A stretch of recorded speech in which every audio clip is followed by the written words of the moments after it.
Почему я не ставлю штатные подшипники в маятник мотоцикла Kayo T2 MX? Все дело в том, что штатные подшипники игольчатые очень ненадежные, и при малейшем попадании влаги начинают корродировать и вызывают люфт маятника. Кроме того, внешняя обойма подшипника наглухо зависает в маятнике, и чтобы ее извлечь, приходится прибегать к всяким хитростям, например, обваривать палец внутри этой обоймы, чтобы ее достать наружу.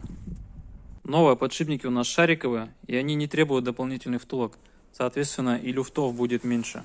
Теперь ты знаешь,